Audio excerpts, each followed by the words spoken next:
run it up. Money dance, don't hate for the money dance, money dance, money dance. The time I feel like it's on the wide receiver as far as like you're not running your route right, you're not turning when you need to be, you know, you're not being where you need to be for the catch the ball because the game plan is to get it to you at your spots. Yeah. That's a fact. I give you that. He's gonna crawl in it. He's not gonna walk in there. I say he's gonna crawl into. What? He's not gonna. No, he's gonna walk. That's a Manning at the end of the day. He's gonna walk. All right, I won't. But I feel just based off his last name, man. I'm only saying how I feel. I know it's gonna be what it's gonna be. They're gonna give him. I know they're gonna give him Hall of Fame off the strip. But I'm like, if it was up to me, because you got quarterback, he wouldn't be first ballot. If it wasn't up to me, he wouldn't be first ballot. Period.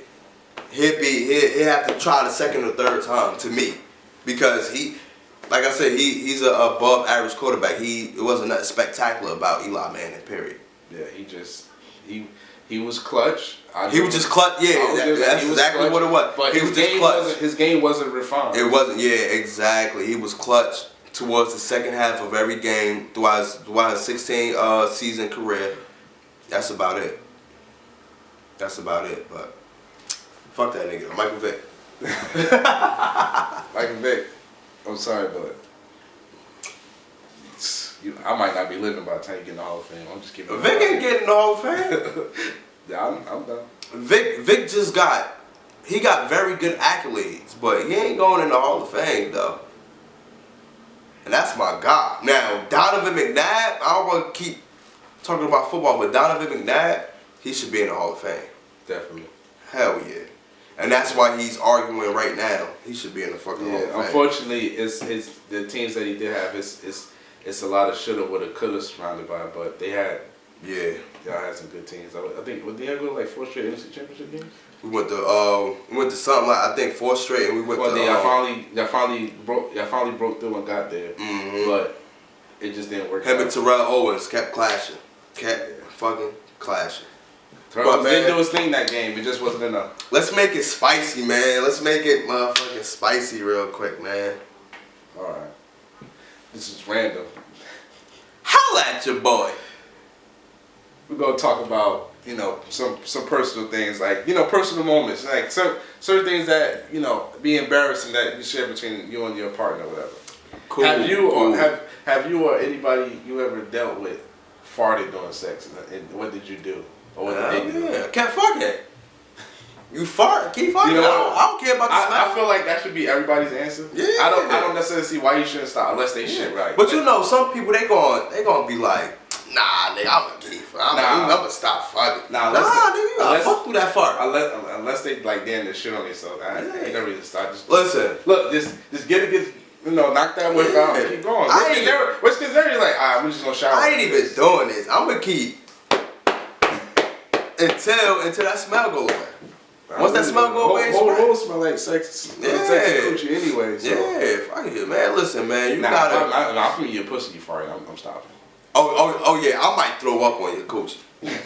Cause if you fart while I'm eating, bro. If you sucking me off and I fart, then yeah, by all means, you can just stop. I'm just going. Yeah. I might have to be on my Menace to Society shit. Tap. What the fuck, man? Yeah, remember that? I might have to be on my shit like that. Nah, man, fuck that, man. Nah, man. Now, speaking of sex, and well, not even sex, just the topic of a partner. Mm-hmm. Shout out to Dominique for this question. You know who you are. Shout out to Neek Nasty.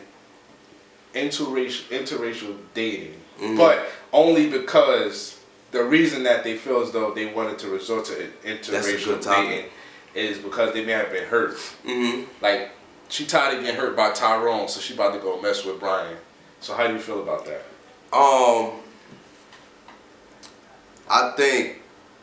Listen, how you feel about interracial dating? Period. I fuck with it. I ain't got no problem with it. Me personally, I don't have no problem with interracial dating. But my preference, you know, I don't mind dating, you know, Puerto Rican, white, Spanish, whatever. I don't mind dating it. But my preference is the blacker the berry, the sweeter the juice.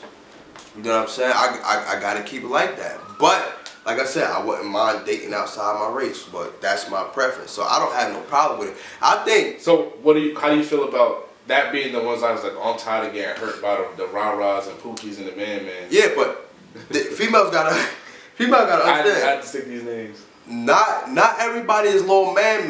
Not everybody is little Pookie or Raheem. Not everybody is Saladin from down the street. Not everybody is Al Raheem and all them niggas. No, not everybody is like that.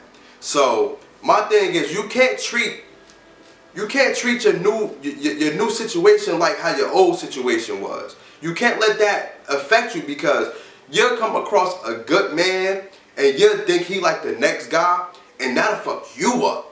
Cause nigga like, yo, I'm trying everything, man. She's just not getting it. A lot of females do hold the grudges of the you can't going do that. forward, they'll treat they'll treat every man after that as like the devil. Damn, they're like, I got hurt by this one nigga, so y'all all gotta suffer. You know, that's always not fair. But you can't do that. See, with interracial dating, it's so tricky because I'm not against it either. But my thing is, and males do this too, but this is with a lot of females. Okay. You'll complain about a man dating outside his race, and you'll think it's because he wants them to be submissive. Not every white girl or Spanish girl or Japanese girl is also submissive in the case of thing. But my thing is, when a man does decide to be with a black woman, it'll be instances where it'll be like, celebrities, for instance, prime example, y'all hate when a black celebrity date outside his race. But then when they come up there with their black girlfriend, oh, why she look older than him? Oh, why he could have had better. So I'm like, it's always at that point y'all criticize, y'all judge, y'all all like, of that. Yeah, she's a hoe. I'm like, you criticize her for being with Rebecca, but because Jasmine don't look up to his standards because she may look like a regular girl instead of like a supermodel. Yeah, it's still a problem. So I'm like, it's just, I'm confused. Like, what do you want? Like, what you want? You want them to be black and beautiful? Like, at the end of the day, we all are beautiful no matter what we look like. Especially black people, because we got that melanin. Yeah. So sometimes that always bugs me, but I don't have a problem with interracial dating. I don't got a problem with it either. I have my son is half black and half Spanish. He's still black all the way, 100%. Yeah, even if he's Spanish, but even black. Yeah, but even still, did I know I was gonna have a half black, half Spanish child? No, I did not. But at the same time, I do love all my black women. You can't help who you gravitate towards. You can't help who you fall in love with. That's just. If you fall in love with a white girl, hey, that's who you love. That's who you love. You know what I'm saying? So, miss me with all that. If you want to stick to black, that's fine. Yeah, you know what I'm saying? So, at the end of the day, love is love. Regardless, if you stick your black dick in any other race, that baby is coming out black. Regardless. It's not even that. They'll like if the child. I noticed that if the child is black and white. Yeah. When they see him on the news, they're like, oh, that black child. Exactly. So Barack Obama, the first black president. And not the first mixed president. He's half and half. Yeah, white people, when the child is mixed, white people do not want any parts of that child. Don't want any part. So at the end of the day, we'll say biracial, but they'll just say black. That baby's black. Period. If you go in his DNA, if your nigga dick hit that white chick or what. I'm that baby's daddy, boss. I'm that baby daddy boss. If y'all know where we get that from, then y'all too young, or y'all just don't know.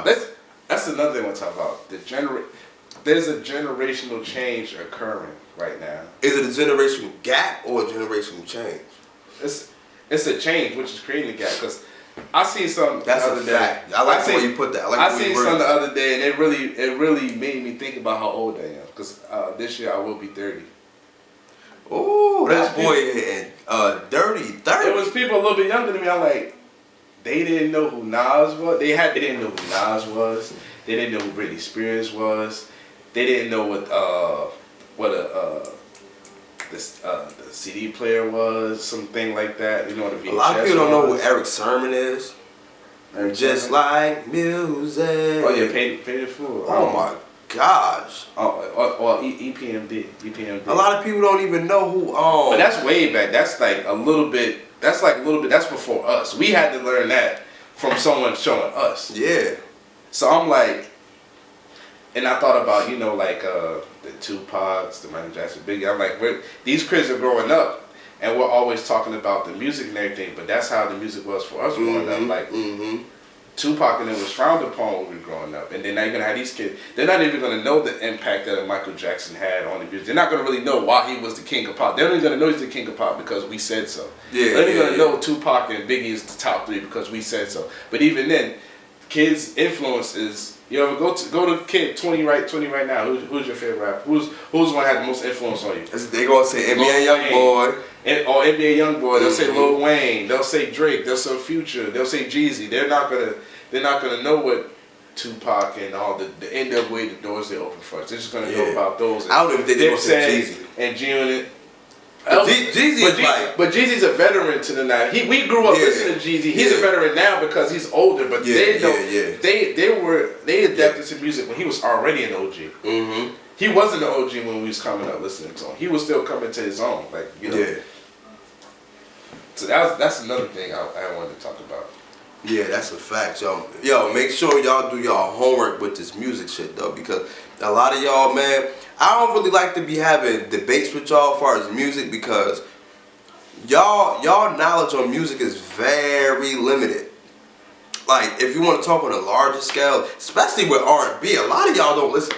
Listen, R&B is. I'm sorry, I'm going off on a tangent, but a lot of y'all gotta get your R&B history. Like, y'all gotta know y'all. First of all, there wouldn't be no rap without R&B, without soul. Am I right? Yeah. Because before rap was created in what? It was soul music. What, like the 80s or something like that? Early 80s. Soul been going on since the late 70s. Late 70s, you know, especially with the jazz and all. Yeah, R&B was like 60s. And yeah, you feel what I'm saying? But just singing, period. Just the melodic, the melodic that's coming out your voice. The vibrato. Am I saying it right? Bravado. Yeah, bravado that's coming out. That shit been going on for years. So to understand music, you gotta go back. You gotta do your homework. You gotta know your jazz history where jazz came out of. If y'all don't know, let me just give y'all a little history lesson. I ain't gonna keep it long. Weed was first popularized, if I'm saying it right, when jazz came about. When the jazz musicians first started smoking weed, they started singing about that shit in Louisiana. That's when that's where jazz was created at, in Louisiana. They started singing about pot. The government tried to stop all of that, but that shit kept growing. They used to call it jive back in the day. So if y'all really want to understand music, y'all got to go back and do y'all history, especially those who want to be artists, especially an R&B artist or a hip hop artist or whatever. Y'all got to go back and do y'all history. Pardon me, because I'm a little wavy. You already know I'm drinking that juice, that little dot juice. Now, what he's talking about, I disagree. What? I disagree with that because at the end of the day, this is a new generation. They're creating a new wave. That's why, like, when we discuss rap music, this rap music isn't necessarily to cater to us. It's to cater to the people that are younger than them to an extent. Cause that's their main fan base is the kids. What? And everything like that. I'm gonna disagree with you, but go ahead. You can disagree. Like, don't get me wrong. If we listen to it, of course they appreciate it. Yeah.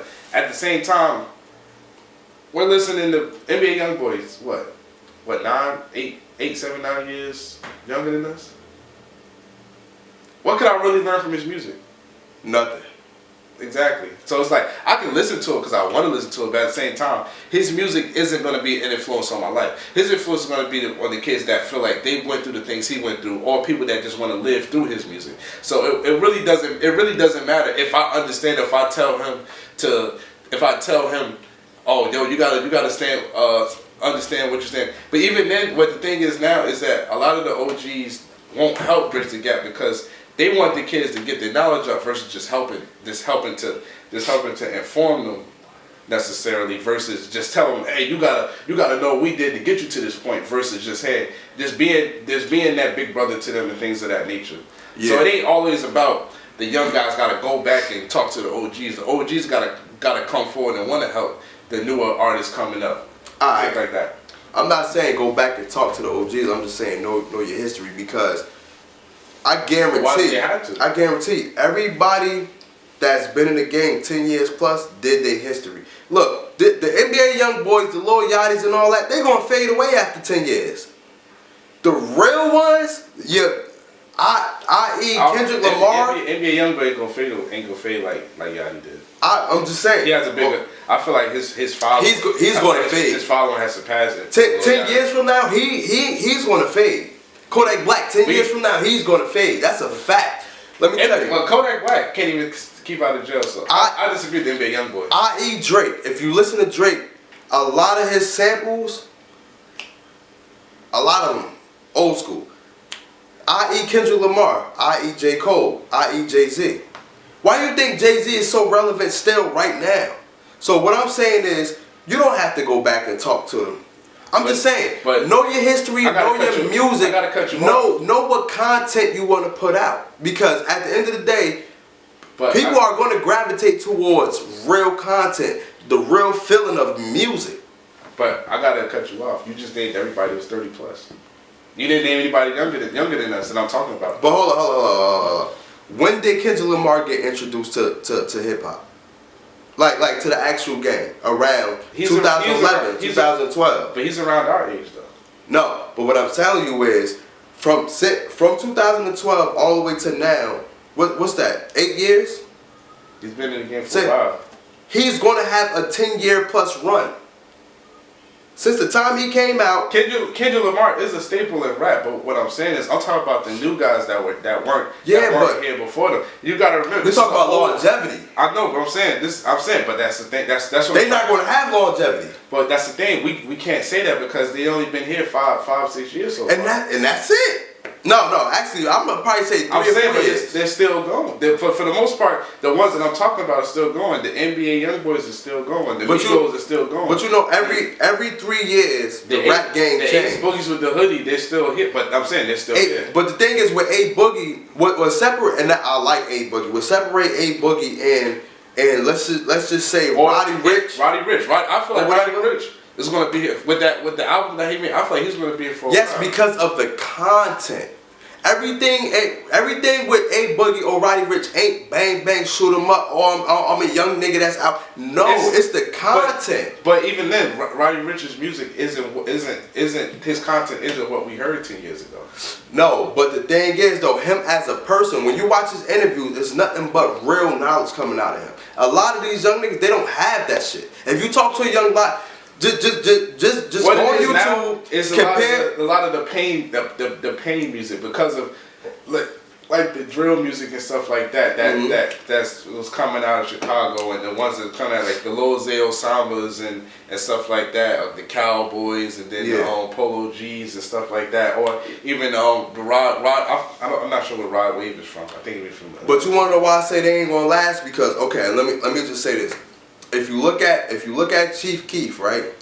He invented something that was a staple in hip hop. That was a staple in music. So basically, that whole drill scene, even though it probably was before him, but he was one of the ones that actually came out on a major platform with that. So yes, he's going to stay for a long period of time because it's just like Steph Curry shooting a 3. Yeah, and you know what I'm saying? But he was the generation out of that younger. Yeah, so he's going to stay, but. When you start getting multiple people like that that's trying to emulate that, it's going to be so diluted. And these I'm telling you, the NBA young boys, they're not going to be here in 2025, 2026. Yeah, they still going to be doing shows. What about Lil Durk when because he came out from after that. But the thing is with Lil Durk got a lane with talking to the females. So that's always going to be a lane. He just don't talk that. He don't talk like NBA young boy. He talk directly to the females half the time. Yeah. All of that come under that. That's what I'm saying. That's what I'm saying. He came in and he made his own lane. Yeah, he made his own, and that's cool. That's why he's going to stick around. That's why he's been sticking around. But I'm talking about the NBA young boys, your Lil Yachty's, even Lil Uzi Vert. Lil Uzi Vert gonna stick around. You gotta understand, like NBA young boys out here getting fucking 1 billion views a video. Yeah, but how long is that going to last? It ain't going to last for a long time. How is it not? You don't just get 1 billion views on a song. Listen, you can't keep talking about the same thing when you're 28, 25, 26. No, he's only 19, 20. Why not? He can't keep doing that. Why not? It ain't gonna work. Because Future does it. And for me, I still love Future. No, Future does it because Jeezy does it. I still rock Jeezy. Time out. Jeezy already been in the game 10 years plus, so I discount him. We don't know yet with these. You doubt it. You doubt it, but there's still a chance that they can keep going. Is what I'm saying. Jeezy came in with the whole you gotta be a hustler. Now it ain't no more. It's about the drug user instead of the drug dealer. So when Jeezy came in, we got a breath of fresh air. Like, oh, this nigga from Atlanta, he a drug dealer. He did. Oh, he run with Big Meech and them. Oh shit. It was automatically listen. But with these new rappers now, it ain't gonna last because their content is only but so much. Like, how much you can talk about being in the street, robbing niggas, killing niggas, like it ain't no content, it ain't no real rap. But that's what I said. It's not gonna influence us because that's not the generation we came from. So I can't talk for you. I can't talk for the younger generation. I see what you're saying now. Now I get what you're saying. If you're 20 years old, if you're a 20-year-old and Eminem is 21, you're pretty much gonna listen to him because he's in the same age range as you. And if you've been through the same thing, you're gonna keep listening to him. Yeah. I get what you're saying. Basically, I'm tuning him out because he's not my age. Basically, I don't really want to listen to him unless I'm feeling in that. This generation now is actually grown with NBA young boys, so he can have that longevity. Exactly. Because we're reaching the point where our idols are just they're making music. Yeah, our generation is slowly fading away. And the new generation is, you know exactly what I'm saying? Like Jay-Z I get it makes now. an album every 5 years versus when we was listening to him when he had that run with the La Familia and the In My Lifetimes and the Blueprints and stuff like that. That Jay-Z is run it up. Money dance.